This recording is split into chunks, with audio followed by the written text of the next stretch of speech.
Salam,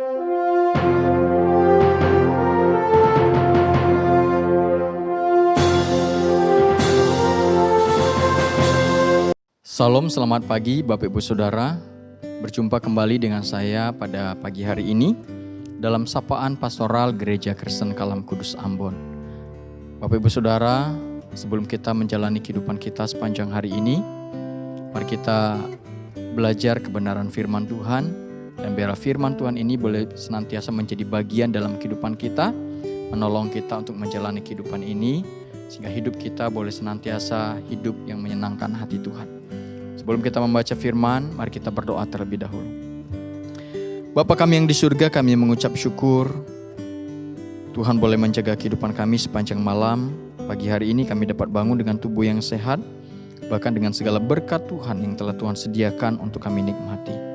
Sebelum kami memulai kehidupan kami, sebelum kami menikmati segala berkat Tuhan, kami mau belajar kebenaran firman Tuhan.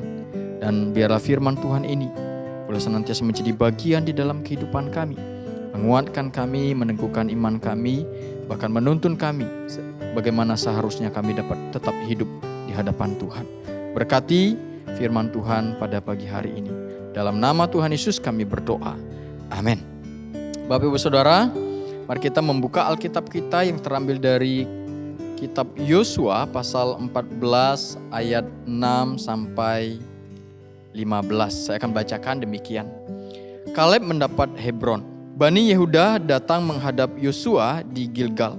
Pada waktu itu berkatalah Kaleb bin Yefun, orang Kenas itu, kepadanya, engkau tahu firman yang diucapkan Tuhan kepada Musa, abdi Allah itu, tentang aku dan tentang engkau di Kades Barnea. Aku berumur 40 tahun ketika aku disuruh Musa, hamba Tuhan itu, dari Kades Barnea untuk mengintai negeri ini, dan aku pulang membawa kabar kepadanya yang sejujur-jujurnya.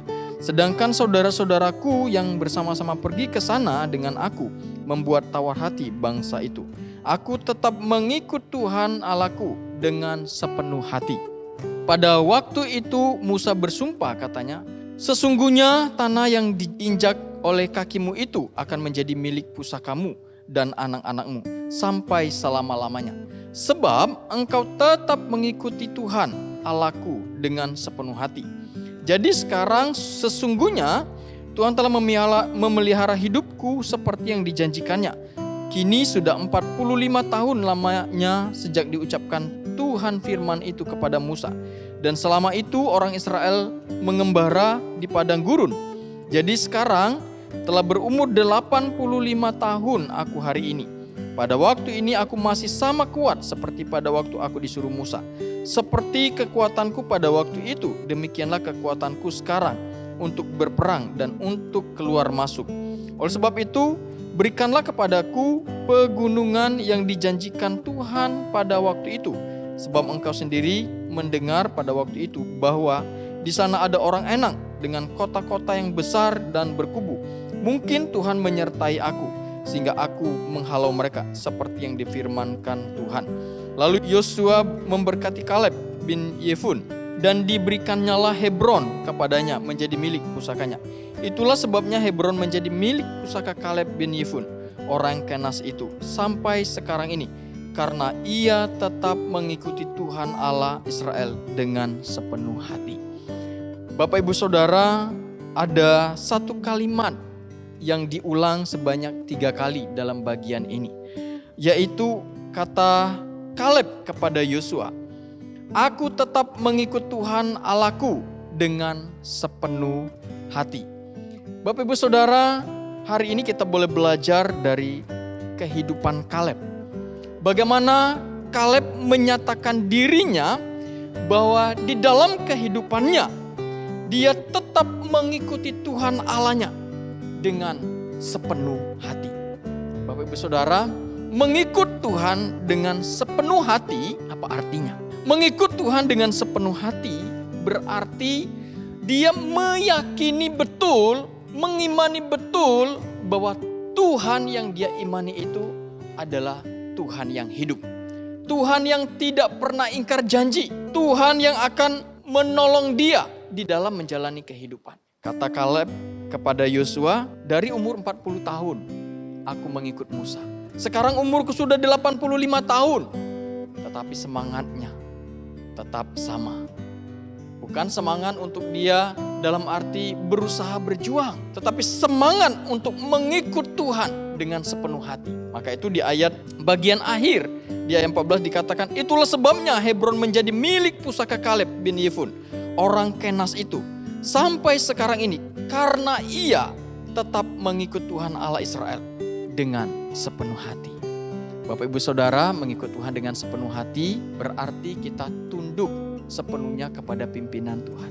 Mengikut Tuhan dengan sepenuh hati berarti kita menyerahkan seluruh hidup kita sepenuhnya kepada Tuhan dan percaya kepada Tuhan dengan sepenuhnya dan mengalami kuasa dan mujizat Tuhan di dalam kehidupan kita ketika kita hidup sungguh-sungguh dengan segenap hati kita seperti yang dialami oleh Kaleb. Nah, Bapak Ibu Saudara, di dalam kehidupan kita yang menjadi pertanyaannya bagi kita, sudahkah kita hidup sepenuh hati mengikut Tuhan di dalam kehidupan kita? Atau kita jangan-jangan setengah-setengah dalam arti seperti ini. Kalau kita mungkin hidupnya enak, tidak ada masalah, oke lah kita mungkin mau ikut Tuhan. Tetapi ketika ada hambatan, ada tantangan, kita mulai meragukan Tuhan. Itu namanya ikut Tuhan setengah hati. Tetapi kalau kita mengikut Tuhan dengan segenap hati kita, apapun kondisi kita, apapun yang kita alami di dalam kehidupan kita, di saat kita senang, di saat kita susah, kita tetap percaya kepada Tuhan. Kita tetap setia mengikut Tuhan. Kita tetap mengandalkan Tuhan di dalam kehidupan kita. Dan kita percaya bahwa Tuhan akan memberkati kehidupan kita.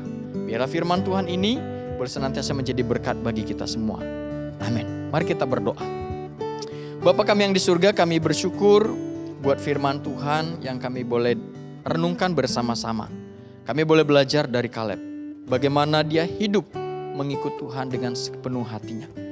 Tuhan, ajar kami di dalam kehidupan kami untuk kami terus mengikut Tuhan dengan sepenuh hati kami. Mengikut Tuhan dengan sepenuh berarti tunduk kepada kehendak Tuhan. Mengikut Tuhan dengan sepenuh hati berarti percaya penuh kepada Tuhan. Dan tidak ada yang kami andalkan selain Tuhan. Dan kami percaya janji Tuhan, rancangan Tuhan di dalam kehidupan kami. Pasti Tuhan genapi. Seperti Tuhan juga menggenapi janji Tuhan kepada Kaleb. Terima kasih Bapa buat firman-Mu. Biarlah firman Tuhan ini boleh menjadi penopang bagi kami menjalani kehidupan ini. Berkati kami di dalam rumah tangga kami, berkati kami dalam kesehatan, berkati kami dalam usaha pekerjaan kami sepanjang hari ini. Dan berkati kami di dalam kehidupan dan masa depan kami. Dalam nama Tuhan Yesus kami berdoa. Amin. Salam, selamat pagi Bapak Ibu Saudara. Selamat beraktivitas, Tuhan Yesus memberkati kita semua. Amin.